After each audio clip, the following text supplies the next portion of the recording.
C'est un pas décisif pour l'opérationnalisation des zones économiques spéciales au Congo.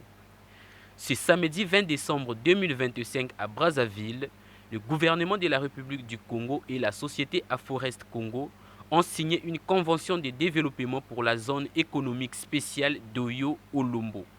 Une cérémonie solennelle en présence des membres du gouvernement qui marque une nouvelle étape clé dans la stratégie nationale de diversification économique. Objectif, attirer des investissements structurants, développer l'agroforesterie et l'industrie du bois et créer des milliers d'emplois pour la jeunesse congolaise. Le directeur de l'agence de planification, de promotion et de développement des zones économiques spéciales est revenu sur les perspectives qu'ouvre ce partenariat. La construction des zones économiques spéciales est déterminante pour le développement de notre pays, car elle est porteuse d'espoir pour nos populations en général et de notre jeunesse en particulier. Adhérer au processus de développement des zones économiques spéciales, c'est contribuer à l'amélioration des conditions de vie de nos populations par la réduction du taux de chômage et de leur cadre de vie. La société Aforest Congo, signataire de la convention, s'engage à investir massivement dans la zone d'Oyo-Olombo. Son PDG a présenté les ambitions de ces projets agroforestiers et industriels qui visent à conjuguer développement durable, création d'emplois et valorisation des ressources naturelles.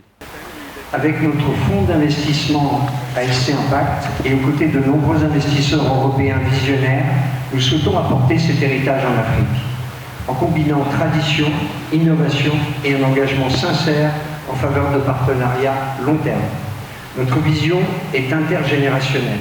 Développer les régions, créer des emplois, renforcer les industries locales, préserver les ressources naturelles et autonomiser les communautés. Pour le ministre Jean-Marc Tzister-Tsikaya, ces projets s'inscrivent dans la vision du président de la République, transformer durablement les ressources, créer des emplois qualifiés et concilier développement économique et préservation de l'environnement et replace cette signature dans la stratégie nationale de diversification économique et de valorisation durable des ressources naturelles. Cette vision place l'industrialisation, la valorisation durable des ressources naturelles et la création d'emplois décents au cœur de l'action publique. À l'échelle mondiale, le secteur agroforestier connaît une mutation profonde. Face à la pression croissante sur les forêts naturelles, aux exigences climatiques et à l'augmentation soutenue de la demande en pâte à papier, produits dérivés du bois et biomatériaux, les investissements s'orientent désormais vers des modèles intégrés, durables et certifiés. L'Afrique, qui représente moins de 2% de la production mondiale de pâte à papier alors qu'elle importe massivement ses produits, dispose de l'un des plus forts potentiels de croissance du secteur. En effet, le bassin du Congo, deuxième massif forestier mondial, y occupe une place stratégique. C'est dans ce contexte international et continental que s'inscrit le partenariat stratégique entre l'État congolais et la société Aforest Congo.